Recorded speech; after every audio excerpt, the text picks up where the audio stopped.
अस्सलामु अलैकुम वरहमतुल्लाहि वबरकातुहू। उम्मीद है आप खैरियत से होंगे इंशाअल्लाह। आज हम आपको फ़िलिस्तीन के एक कैदी की कहानी सुनाते हैं। पहले ये वीडियो देखिए, उसके बाद बात करते हैं। मुख्तसर अंदाज में वो वाक़या मैं आपको सुनाना चाहता हूँ। फिर एक बड़ा अहम शरई मसला मैं आप लोगों को समझाऊँगा। मुझे ऐसा लगता है कि हमारे मुसलमानों में बड़ी तादाद इस मसले को सही से जानती नहीं है, समझती नहीं है।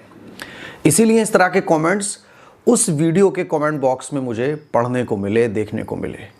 मुख्तसर वाक़या ये है कि 23 साल पहले एक फ़लस्तीनियन आदमी जो है ना, वो इज़राइल की क़ैद में चला गया और उसको फांसी की सज़ा सुना दी गई। उसको अपनी बीवी का ख़याल आया कि मैं यहाँ क़ैद हूँ और छुटकारे कब मैं छूटूँगा कुछ पता नहीं है, और आखिर में अब मुझे फांसी की सज़ा भी हो गई है। तो उसने अपनी बीवी को डिवोर्स दे दी।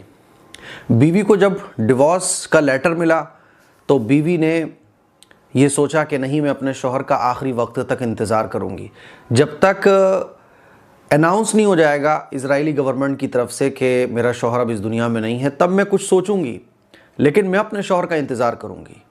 इधर शौहर ने डिवोर्स इसलिए दी क्योंकि छूटने का अब कुछ पता नहीं है कि मैं कब छूटूंगा, तो मेरी वजह से इस लड़की की ज़िंदगी बर्बाद क्यों हो। नई नई शादी हुई थी, तो उसने डिवोर्स इसलिए दी कि ताकि तुम अपनी ज़िंदगी गुजार लो, मेरे चक्कर में ना पड़ो, अब तो मैं क़ैद में आ गया हूँ, कुछ पता नहीं है।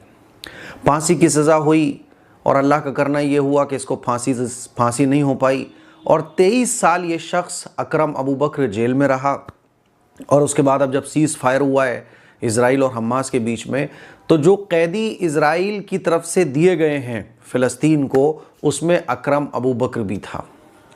और इधर इसकी जो बीवी थी, जो आखिरी वक्त तक इसका इंतज़ार कर रही थी, जब इसको खबर मिली कि अकरम अबू बकर आने वाला है, 23 साल तक ये इंतज़ार कर रही थी, क्योंकि इसको पता था कि वो जेल में है और अभी फांसी नहीं हुई है। तो आखिरी उम्मीद उसको थी अल्लाह की ज़ात से और मोहब्बत थी, तो इसने 23 साल का अरसा गुजार दिया अपने शौहर के इंतज़ार में।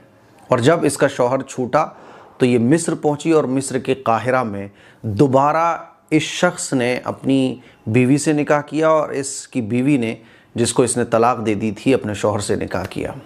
ये तो हो गई मोहब्बत की दास्तान, और मियाँ बीवी के दरमियान इस तरह की मोहब्बत होना भी चाहिए।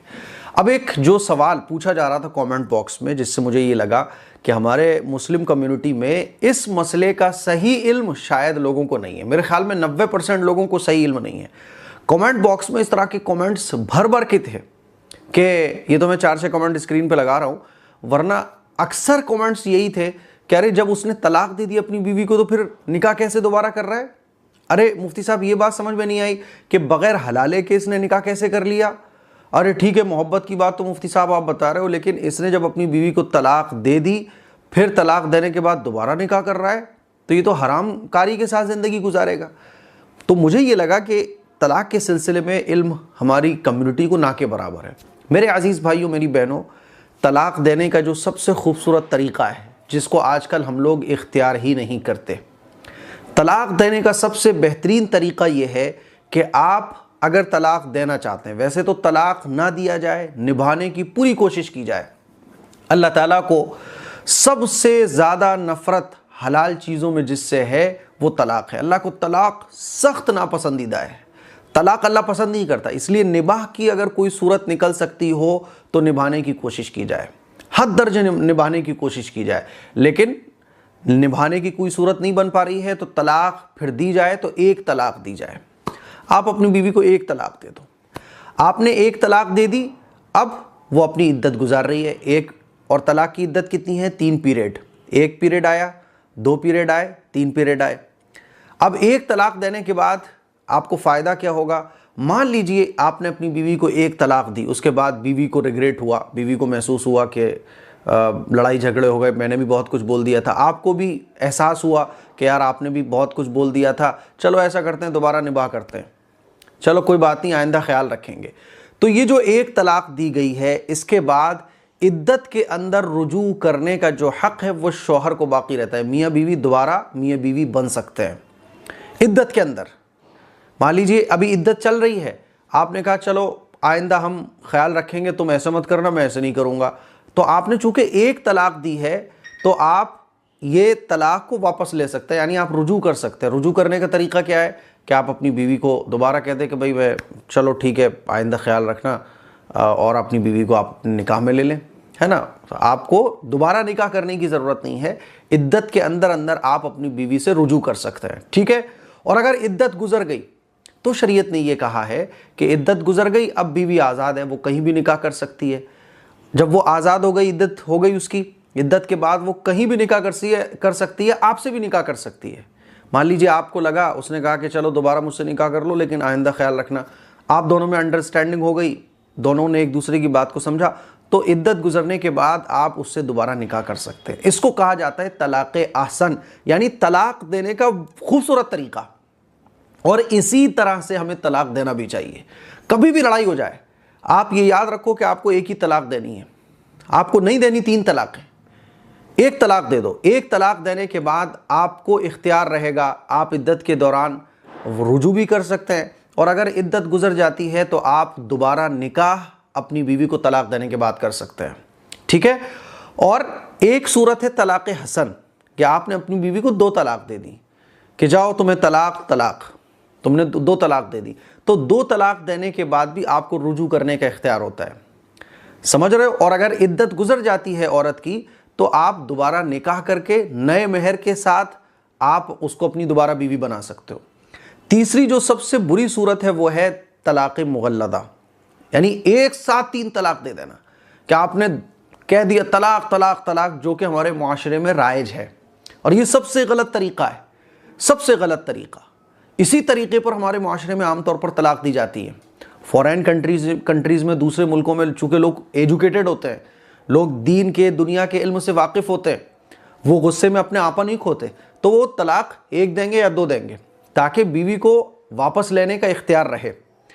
तो लोग 3 बार तलाक देते हैं, और ये 3 बार तलाक देने की सूरत बड़ी ख़तरनाक है। इसमें क्या होता है कि अब वो कभी भी आपकी बीवी नहीं बन सकती, अब उसको आप दोबारा निकाह में नहीं ले सकते, आप उससे रुजू नहीं कर सकते अपनी तलाक से।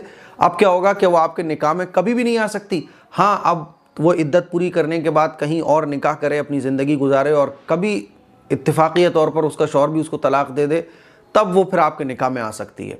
तो ये जो अबू बकर अकरम वाला जो मामला है, इसमें उन्होंने 1 तलाक दी, 1 तलाक दे दी, और 1 तलाक देने के बाद भी वही होना है जो 3 तलाक देने के बाद होता है। यानी आपने अगर 1 तलाक दी और 1 तलाक दे दी या 2 तलाक दे दी, तो क्या होगा कि इद्दत के दरमियान, चूँकि 3 पीरियड आना है, 3 महीने की इद्दत हो गई तकरीबन, 3 महीने के अंदर अंदर अगर आपको ज़रा सा भी फील होता है कि यार मेरी बीवी तो बहुत अच्छी थी, बीवी को महसूस हो रहा है कि शौहर बहुत अच्छा था, चलो माफ़ी मांग लो, निभाने की कोई सूरत बन गई, आपस में एग्रीमेंट हो गया, अब आप उसको वापस निकाह में लेके आना चाहते हो, कोई बात नहीं, आप रुजू कर लो, निकाह में आ गई वो आपके।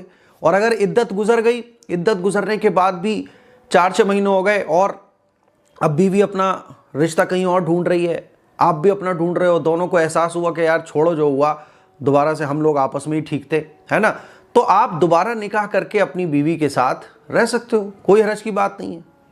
बात समझ आ रही है। इसीलिए 1 तलाक या 2 तलाक देना चाहिए, 3 तलाक नहीं देना चाहिए।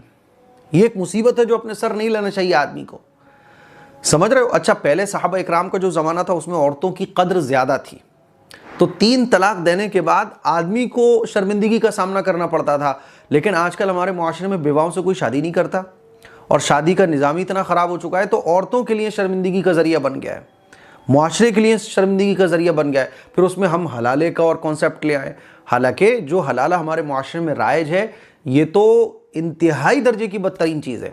अब जो लोग कमेंट्स कर रहे थे कि मुफ्ती साहब हलाला नहीं हुआ तो वो दोबारा उसकी बीवी कैसे बन गई, मेरे भाई उसने 1 तलाक दी है।